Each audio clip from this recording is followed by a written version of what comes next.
बिस्मिल्लाहिर्रहमानिर्रहीम। अस्सलामु अलैकुम। डियर स्टूडेंट्स, वकार अरशद आपका बायोलॉजी टीचर। कैसे हैं आप सब? उम्मीद है खैर-ओ-आफियत से होंगे। डियर स्टूडेंट्स, आज के टॉपिक्स को डिस्कस करने के लिए, आज के लेक्चर को अंडरस्टैंड करने के लिए आइए चलते हैं व्हाइट बोर्ड की तरफ। Dear students, recall your memory. Previous lecture में हम हिस्ट्री ऑफ सेल थ्योरी के बारे में डिस्कस कर रहे थे। सेल थ्योरी क्या है? सेल थ्योरी के तीन मेन पॉइंट्स हैं। सेल थ्योरी एक कंसेप्ट है, एक तस्वर है जो कि सेल से ताल्लुक रखता है, हमें बताने के लिए, समझाने के लिए सेल से क्या मुराद है। डियर स्टूडेंट्स, इसके तीन पॉइंट्स हैं। नंबर 1, तमाम जानदार सेल्स पे मुश्तमिल होते हैं, एक या ज्यादा तादाद हो सकती है।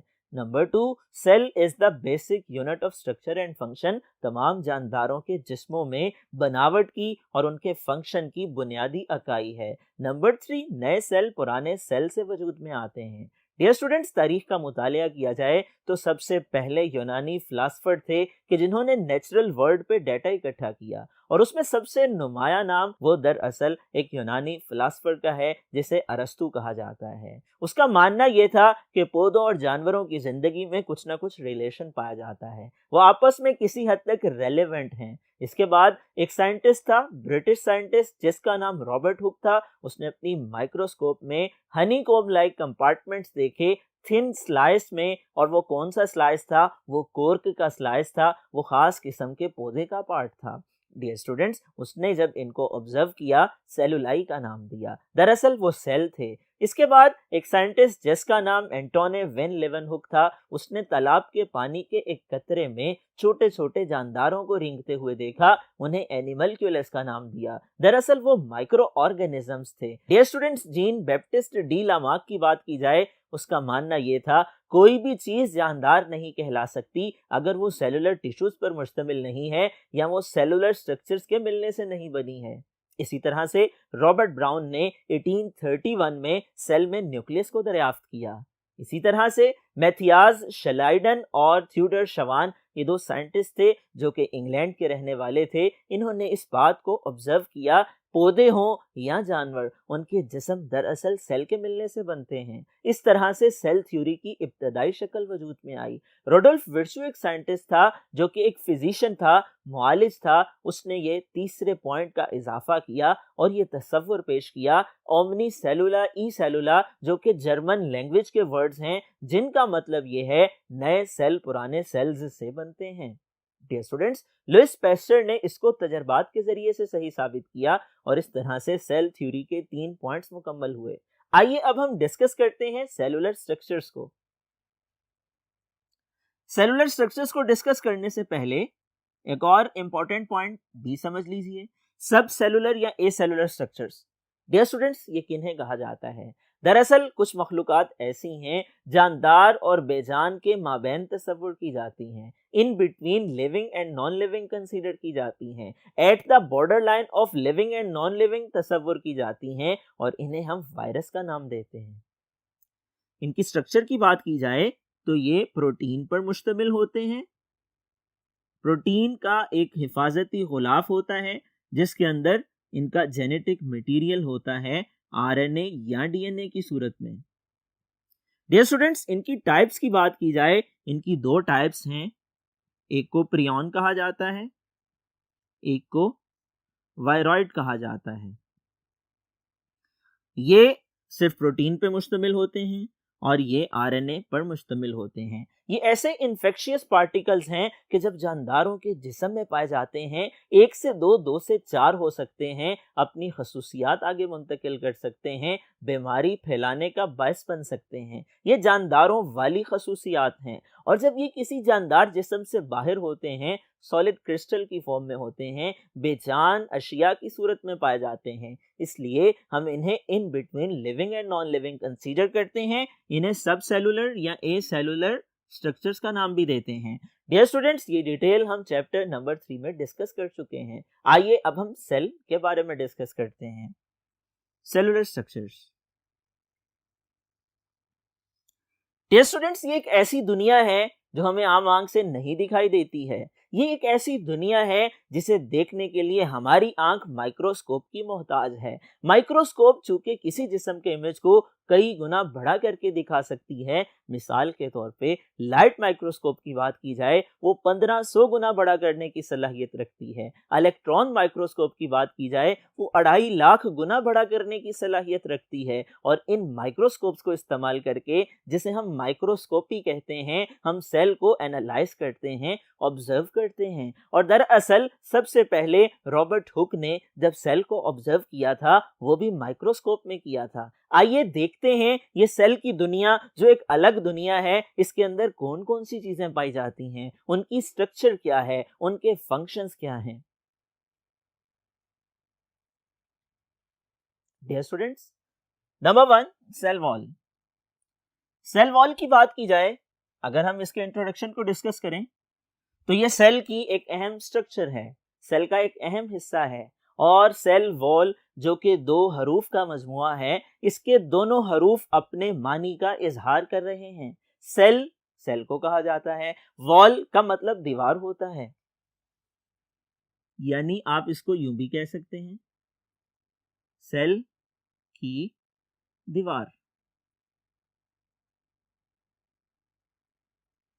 जिस तरह किसी भी घर की दीवार होती है, किसी इमारत की बाउंड्री लाइन होती है, हद फासिल होती है, किसी किले की हिफाजती दीवार होती है, किसी शहर की हिफाजती दीवार होती है, इसी तरह सेल की भी एक हिफाजती दीवार है जिसे हम सेल वॉल का नाम देते हैं। ये सेल के आउटर साइड पे पाई जाती है।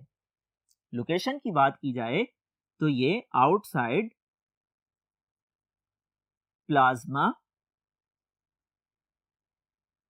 मेम्ब्रेन मौजूद होती है। डियर स्टूडेंट्स, प्लाज्मा मेम्ब्रेन हर सेल की एक दीवार होती है, उसको कहा जाता है। उसके बाहर ये एडिशनल दीवार है, इजाफी दीवार है, जो कुछ खास किस्म के जानदारों के सेल में पाई जाती है और सेल वॉल कहलाती है। ऑर्गेनिजम्स कौन से जानदार हैं जिनके अंदर ये पाई जाती है? नंबर 1, प्लांट्स, पौधों के अंदर सेल वॉल पाई जाती है। इसी तरह फंजाई में सेल वॉल पाई जाती है। इसी तरह कुछ प्रोटिस्टा हैं, प्लांट लाइक प्रोटिस्टा जैसा कि एल्गी है, उनके अंदर भी सेल वॉल पाई जाती है। प्रोकैरियोट्स में सेल वॉल पाई जाती है, आप मेंशन कर सकते हैं प्रोकैरियोट्स। डियर स्टूडेंट्स, आइए इसके बाद फंक्शन को देखते हैं। सेल वॉल के अहम फंक्शन क्या हैं? नंबर 1, प्रोटेक्शन, सेल को हिफाजत मुहैया करती है। नंबर 2, स्ट्रेंथ प्रोवाइड करती है। नंबर 3, शेप प्रोवाइड करती है। और नंबर 4, ये सेमी परमिएबल होती है।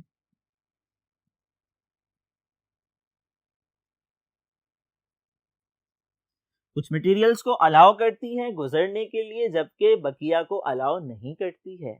ऐसा स्ट्रक्चर, ऐसी बनावट कि जो कुछ मादा जात को तो गुजरने दे जबकि बाकी मादा जात को रोक ले, वो सेमी परमिएबल स्ट्रक्चर कहलाती है। परमिएबल परमिशन से है, सेमी का मतलब जुजवी या किसी हद तक होता है। डियर स्टूडेंट्स, स्ट्रक्चर की बात की जाए तो सेल वॉल की 2 लेयर्स होती हैं। आउटर लेयर को प्राइमरी वॉल कहते हैं, इनर लेयर को सेकेंडरी वॉल कहते हैं। प्राइमरी वॉल थोड़ी सी मजबूत और लचकदार होती है, सेकेंडरी वॉल मोटी होती है। प्राइमरी वॉल की बात की जाए वो आउटर साइड पे पाई जाती है, सेकेंडरी वॉल की बात की जाए वो इनर साइड पे पाई जाती है। पौधों की सेल वॉल का तस्करा किया जाए तो प्राइमरी वॉल एक केमिकल की बनी होती है जिसे सेलुलोज कहते हैं। सेकेंडरी वॉल एक केमिकल की बनी होती है जिसे लिग्निन कहते हैं। डियर स्टूडेंट्स, आपके सामने पिक्चर मौजूद है, आप देख सकते हैं प्लांट सेल हो या कोई भी ऐसा सेल जिसके गिर्द सेल वॉल है, वो मौजूद होती है, पाई जाती है, प्राइमरी और सेकेंडरी वॉल्स पे मुश्तमिल होती है। आइए फर्दर डिटेल्स को देखते हैं। डियर स्टूडेंट्स, प्लाज्मोडेस्माटा, प्लाज्मोडेस्माटा किसे कहा जाता है? प्लाज्मोडेस्माटा दरअसल खास किस्म के सुराख होते हैं, पोर्स होते हैं, एडजेसेंट सेल्स की सेल वॉल में पाए जाते हैं, एडजेसेंट सेल्स के साइटोप्लाज्म को कनेक्ट करते हैं। आप अगर उर्दू में इसको समझना चाहें, आसान अल्फाज में आप यूं समझ सकते हैं, वो सुराख जिनके जरिए एक साथ जुड़े हुए यानी मुल्हिका प्लांट सेल्स के साइटोप्लाज्म कनेक्टेड होते हैं, उन्हें प्लाज्मोडेस्माटा कहा जाता है। इसकी डेफिनेशन आप यूं लिख सकते हैं, there are certain pores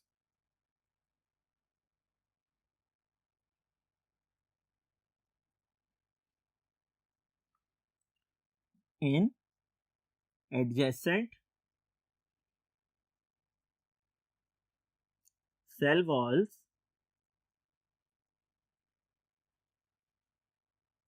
through which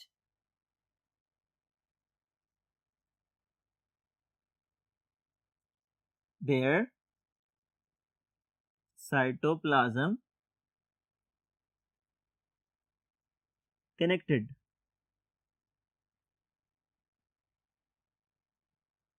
इससे पहले आप दो हरूफ लिख सकते हैं, इन प्लांट सेल्स, कोमा लगा के, there are certain pores in adjacent cell walls through which there cytoplasm connected.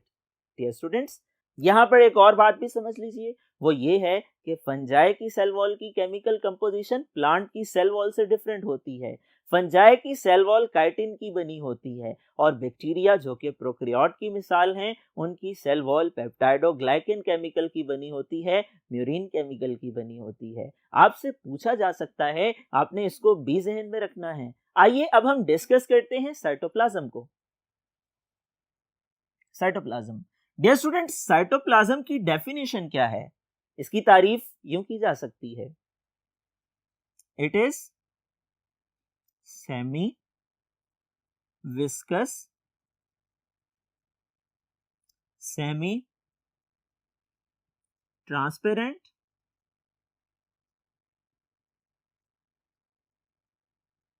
Material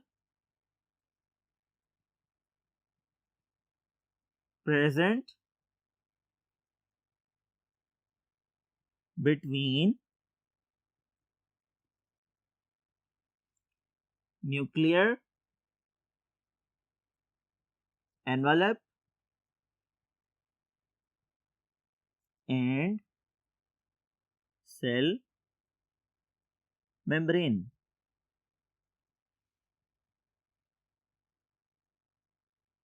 dear students, यहां पर ये दो हरूफ समझ लीजिए, semi viscous, semi transparent. Semi viscous का मतलब होता है नीम गाढ़ा,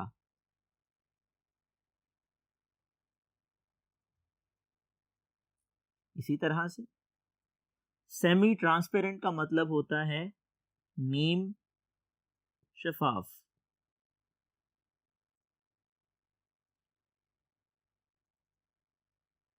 इट मीन्स कि ये एक ऐसा मवाद है कि जो नीम गाढ़ा होता है, नीम शफाफ होता है। विस्कस कहते हैं गाढ़े को, जो कि थिक होता है। ये विस्कोसिटी से निकला है, ये फिजिक्स की एक टर्मिनोलॉजी है। डियर स्टूडेंट, सिर्फ इतना समझ लीजिए, सेमी विस्कस का मतलब ऐसा मवाद है जो किसी हद तक गाढ़ा है, बहुत ज्यादा गाढ़ा भी नहीं है। इसी तरह सेमी ट्रांसपेरेंट का मतलब किसी हद तक शफाफ है, यानी उसके अक्रॉस देखा जा सकता है, लेकिन एक लिमिट तक देखा जा सकता है। और ये पाया जाता है न्यूक्लियर एनवेलप यानी न्यूक्लियस की दीवार एंड सेल मेम्ब्रेन और सेल की दीवार के दरमियान। डियर स्टूडेंट्स, कंपोजिशन की बात की जाए, दो तरह के केमिकल्स के मिलने से बनता है। साइटोप्लाज्म में ऑर्गेनिक केमिकल्स भी पाए जाते हैं, जैसा कि मिसाल के तौर पे प्रोटीन, लिपिड एटसेट्रा। इसी तरह से इनऑर्गेनिक साल्ट्स भी पाए जाते हैं।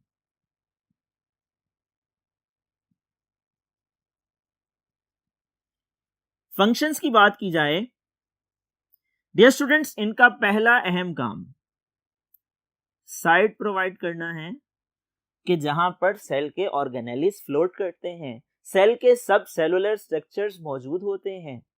दूसरा इसका काम मेटाबॉलिज्म के लिए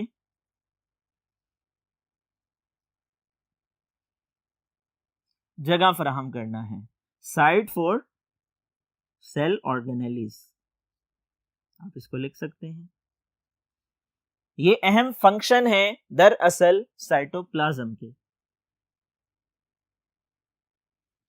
डियर स्टूडेंट्स, आपसे सवालात पूछे जा सकते हैं साइटोप्लाज्म के हवाले से, उसकी डेफिनेशन के हवाले से, उसके फंक्शन के हवाले से, उसकी कंपोजिशन के हवाले से। आपसे सवालात पूछे जा सकते हैं सेल वॉल के हवाले से, उसकी डेफिनेशन के हवाले से, उसकी कंपोजिशन के हवाले से, उसके फंक्शन के हवाले से। आपसे सवालात पूछे जा सकते हैं प्लाज्मोडेस्माटा के बारे में बताइए, प्राइमरी और सेकेंडरी वॉल में फर्क कीजिए, बताइए किन जानदारों में सेल वॉल पाई जाती है। आपसे सवाल पूछा जा सकता है सब सेलुलर या ए सेलुलर स्ट्रक्चर्स के बारे में बताइए। आपने इन तमाम सवालात को जहन में रखना है, हर हवाले से आज के लेक्चर को तैयार करना है।